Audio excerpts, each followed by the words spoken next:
Soldadura. El objetivo consiste: el personal identifique los métodos de soldadura para su correcta ejecución e identificar los posibles desperfectos y cómo evitarlos. La soldadura es un proceso de fabricación que consiste en un metal fundido que une dos piezas de metal. Las piezas son adheridas al derretirse ambas, agregando un material de relleno, plástico o metal, también derretido, el cual posee un punto de fusión menor al de la pieza a soldar. Cuando las piezas se enfrían, estas se transforman en una articulación fuerte. Sin embargo, no todos los metales se pueden alear para generar una unión, pues las soldaduras funden a temperaturas menores que las piezas metálicas a unir. El identificar el material para soldar es una manera correcta para producir una buena soldadura. Es necesario conocer la composición del metal que será soldado. A continuación, se presentan algunos ensayos prácticos que se pueden hacer en el taller para identificar el tipo de metal. Los ensayos consisten en la aplicación de un líquido sobre la superficie del cuerpo a examinar, que penetra por capilaridad en las imperfecciones de la soldadura. El ensayo de apariencia. Este ensayo incluye características tales como el color y la apariencia del maquinado, así como de las superficies no maquinadas. El color puede distinguir muchos metales tales como cobre, aluminio y magnesio. El perfil, la forma y el uso del metal son también útiles para identificarlos. En el ensayo de dureza, se busca determinar qué tanto es la resistencia que opone un material al ser trabajado. La prueba más común es el de la lima o broca, identificando el grado aproximado de dureza o el tipo de material. Es muy importante para identificar los aceros de las fundiciones o hierro fundido. El acero cuando está labrado la vidura, el material desprendido del corte, es en forma de rizos cuando es un acero suave, en pequeños trozos cuando es duro y poca o nada penetración cuando es un acero alto en carbono. Por el contrario, el hierro fundido la viruta es en forma de polvo por el carbono o en forma de grafito que está presente. En el ensayo magnético, un pequeño imán de bolsillo puede usarse para esto. Es una prueba adecuada cuando los materiales tienen pintura u óxido. Por lo general los metales ferrosos son magnéticos, exceptuando los aceros al magnesio y los materiales no ferrosos, aluminio, bronce, latón, etc., no son magnéticos. Y el ensayo del cincel. Para este ensayo se requiere un cincel y un martillo. Estos se usan en el borde del material que está siendo examinado, ya sea que el material se rompa fácilmente, continuamente o se quiebre. Todas son indicaciones del tipo de materia. El ensayo de fractura. Se usa un pequeño pedazo de metal. La facilidad con la que se rompe es una indicación de la durabilidad de los materiales. La apariencia de la fractura es una indicación de su estructura. El ensayo de la llama o antorcha. Para este ensayo se requiere de viruta del metal a probar. Se usa una alta temperatura para verificar la tasa de fusión, la apariencia del metal fundido y de la escoria, y la acción del metal fundido bajo la llama. El ensayo de las chispas. Es muy popular y confiable para la identificación de los distintos aceros. Lo que se requiere es de una esmeriladora y que esté colocada bajo una debida luz, pues lo importante es el color de la chispa. Los materiales no ferrosos no exhiben trazos de chispa de alguna significancia. Este ensayo es bastante preciso, si el ensayador es experimentado. Hay diferentes tipos de pruebas para identificar los metales. Tenemos las pruebas de aspecto, magnetismo, desbaste, cincel, chispa al esmeril, tal como podemos observar en las tablas a continuación. Cada uno de los metales tiene propiedades y aleaciones que influyen en el resultado de las soldaduras. En las propiedades físicas encontramos la temperatura de fusión de metales y aleaciones. Es la temperatura que produce el cambio del estado sólido a líquido. El interés de esta propiedad se fundamenta en la cantidad de calor necesaria para pasar los cuerpos al estado líquido. Al final del manual se encuentran puntos de fusión de algunos metales. El calor necesario para fundir una masa determinada. Esta propiedad depende de la temperatura de fusión y de las condiciones de trabajo. La conductibilidad calorífica de los materiales. ¿Qué se suelda? Es la propiedad que tienen los cuerpos de dispersar el calor a través de su masa.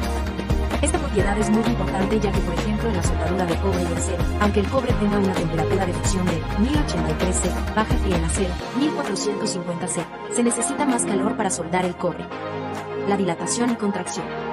Todos los metales y aleaciones tienen la propiedad de aumentar su volumen al calentar. Este aumento de volumen es función directa de la temperatura. Pero como al enfriar, la contracción es superior a la dilatación, este fenómeno causa deformaciones muy grandes en las piezas si no se toma en la densidad. La densidad de los materiales influye en la manera de dominar el baño fundido. Pero la verdadera importancia de esta propiedad está en comparar su valor con el óxido que tienda a formarse durante la soldadura. Según sea la densidad del óxido formado durante la soldadura con respecto al metal base, así surgirá. En las propiedades químicas tenemos la carburación de los aceros. Es la facilidad que tienen los aceros de aumentar el contenido de carbono cuando la llama es carburante. Esto ocasiona soldaduras duras y frágiles. La oxidación. La oxidación de los materiales que se sueltan puede producirse a causa del oxígeno del aire o por exceso de oxígeno al regular las llamas del soplete. La oxidación es tanto más fácil cuanto mayor sea la temperatura de los metales. Sin embargo, no todos los metales se oxidan en la misma proporción. Las soldaduras. Este fenómeno se presenta en el interior de los cordones de soldadura a causa de inclusiones gaseosas. Se debe, principalmente, a las causas siguientes: presión excesiva de los gases en el soplete, mala reanudación del cordón interrumpido por no dominar el remolino que se forma en estas circunstancias. Las segregaciones. Como sucede al soldar el bronce. Si no se adoptan precauciones, se separa el estaño del cobre. La volatilización. Como sucede al soldar el átomo. El zinc que tiene la aleación tiende a gasificar y volatilizarse. A continuación veremos los distintos tipos de soldadura. La soldadura blanda. Se realiza a temperaturas por debajo de los 400 psi. El material metálico de aportación más empleado es una aleación de estaño y plomo, que funde a 230 psi, aproximadamente. Tal tipo de soldadura se lleva a cabo cuando se exige una resistencia considerable en la unión o cuando se trata de temperaturas muy excesivas. Para llevar a cabo el procedimiento se deben limpiar las superficies y después recubrirlas con una capa de material fundente para evitar la oxidación y facilitar la unión. Posteriormente, se deben calentar las superficies con un soldador.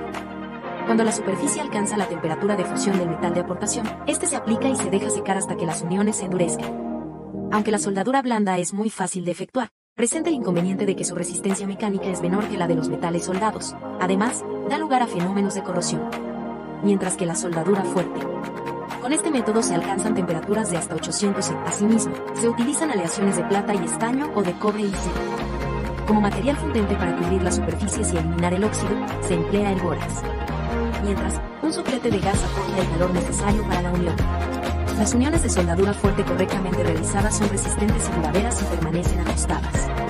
Este tipo de soldadura es necesaria para obtener uniones resistentes a las vibraciones, a la temperatura y al esfuerzo del ciclo termodinámico. Ahora bien, los pasos básicos para una soldadura fuerte es: medición y corte, escariado, limpieza, montaje y soporte, introducción de nitrógeno, calentamiento, aplicación del material de relleno, enfriamiento y limpieza. La soldadura por presión. Es una soldadura en frío, donde la unión entre los metales se produce sin aportación de calor. Puede resultar muy útil en aplicaciones en las que sea fundamental no alterar la estructura o las propiedades de los materiales que se unen. Se puede realizar por presión en frío o en caliente. Consiste en limpiar las superficies por unir, tras ponerlas en contacto, aplicar una presión sobre ellas hasta que se produzca la unión. Por fricción. Se hace girar el extremo de una de las piezas y luego se pone en contacto con la otra. El calor producido por la fricción une a ambas piezas por deformación plástica. La soldadura oxiacetilénica, con gases al soplete. El calor aportado en este tipo de soldadura se debe a la reacción de combustión del acetileno, que resulta ser fuertemente exotérmica, pues se alcanzan temperaturas del orden de los 3500 C. En la llama se distinguen claramente diferentes zonas. Una zona fría a la salida de la boquilla del soplete, donde se mezclan los gases. A continuación, el dardo, que es la zona más brillante de la llama y tiene forma de tronco de cono. Posteriormente, se encuentra la zona reductora, que es la parte más importante de la llama, donde se encuentra la mayor temperatura. Puede llegar a alcanzar los 3150 C. Y por último, el penacho o la envoltura exterior de la llama. En el caso de la soldadura por arco sumergido. Varillas metálicas de la misma composición que el metal que se desea soldar. El desoxidante, este depende de la naturaleza de los metales que se suelden. Generalmente se presenta en forma de polvo que recubre las varillas del material de aportación. Tuberías, por lo general de goma, que conducen el acetileno y el oxígeno hasta el soplete, permitiendo además que éste se pueda mover con facilidad. El soplete punto es un dispositivo en el que se realiza la combustión de la mezcla de acetileno y oxígeno, cuya composición se regula adecuadamente por medio de dos válvulas. Y en la soldadura por arco manual. Es un proceso de arco eléctrico que produce la fluorescencia de los metales por calentamiento de ellos con un arco, entre un electrodo de metal revestido y las piezas de trabajo. Es el más simple y popular de los procesos de soldadura. Se usa para soldar materiales ferrosos y no ferrosos en espesores por lo general mayores de 1 milímetro en toda posición. Ahora viene la soldadura eléctrica. Casi todos los metales conocidos pueden soldarse por varios métodos. Sin embargo, la soldadura de arco eléctrico utilizando electrodos recubiertos es principalmente aplicable a los aceros. Los aceros tienen muchas propiedades diferentes dependiendo de la cantidad de aleación que contengan. Los electrodos para soldadura deben seleccionarse de acuerdo con la composición del metal que se desea soldar. Los aceros se fabrican y especifican de muchas formas distintas. En general, los aceros se clasifican de acuerdo con el carbono que contengan, o sea, bajo en carbono, medio en carbono o alto en carbono. Además, también se clasifican de acuerdo en el tipo de aleación empleada, tales como molibdeno, manganeso, etc. Ahora veremos la preparación para el trabajo. Primero tenemos que remover todo el revestimiento que hay en la zona donde se va a soldar en estrés y caso los métodos más aceptables para preparar filos son el corte por medio de electrodo y esmerilado es muy rápido y económico, es recomendable limar al finalizar. Otro es el cincelado recomendado en soldaduras resistentes independientemente de cualquier método usado. Los filos de las piezas a unir deben ser achaplanadas siguiendo aproximadamente el contorno a soldar. Soldadura. Los cordones longitudinales en oscilación transversal son preferidos.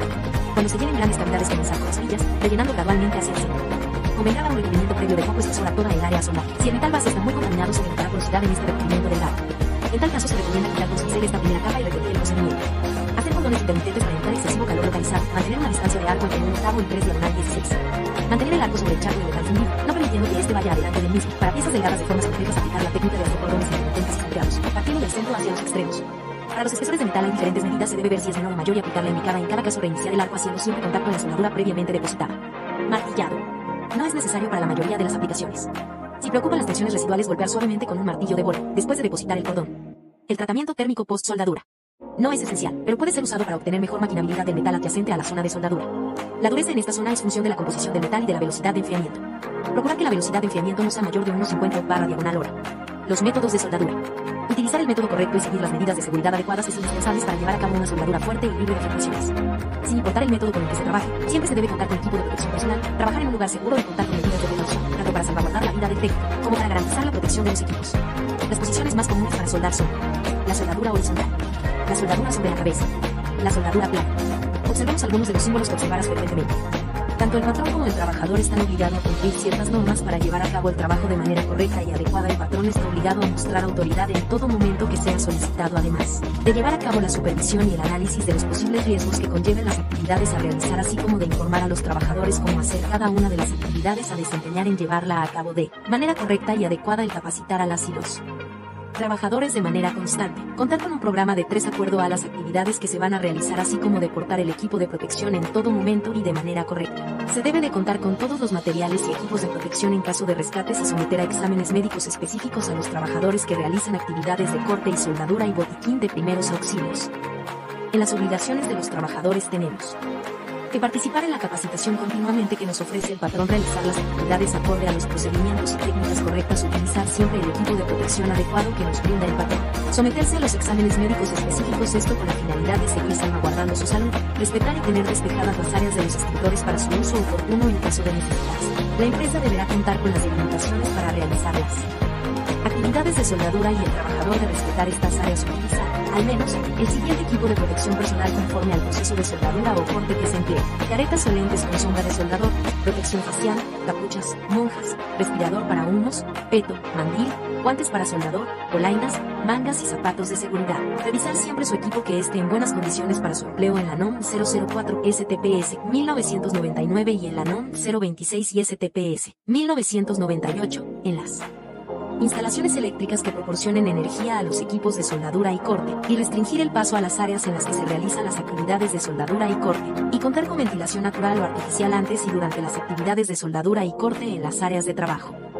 La seguridad de la actividad de soldadura es importante que conlleva con muchos peligros expuestos, ya que por naturaleza la actividad produce desde ruidos y gases nocivos, además de radiación y lo flammable que es. Puede provocar desde quemaduras, descargas eléctricas, entre otros. El uso del equipo de protección, el manejo adecuado de las herramientas y aplicar las técnicas correctas ayuda a prevenir el riesgo de accidentes. Por ello es importante que esto se lleve a cabo, así como usar la ropa y el equipo adecuado, realizar las actividades en las áreas designadas para cada actividad. La ropa de protección deberá estar siempre seca y siempre se debe de portar así como el mandil, y los guantes no deberá estar en mal estado. Siempre revisar que su equipo esté en ópticas condiciones. En caso de detectar algún desperfecto deberá notificar para que este sea reemplazado por uno nuevo. Mantener la cabeza alejada y con la careta puesta siempre que se esté realizando la actividad. Localice el extinguidor de incendios más próximo antes de empezar a soldar. Deposite todos los residuos y despuntes de electrodo en un recipiente de desechos adecuado para evitar incendios y humos tóxicos. El equipo de protección personal para soldadura es: pantalla de protección de cara y ojos, guantes largos de cuero, mandil de cuero, polainas de apertura rápida con los pantalones por encima, calzado de seguridad aislante. Precauciones de carácter general. Realiza tu trabajo con seguridad, recuerda que tu familia te espera de regreso. Hemos llegado al final.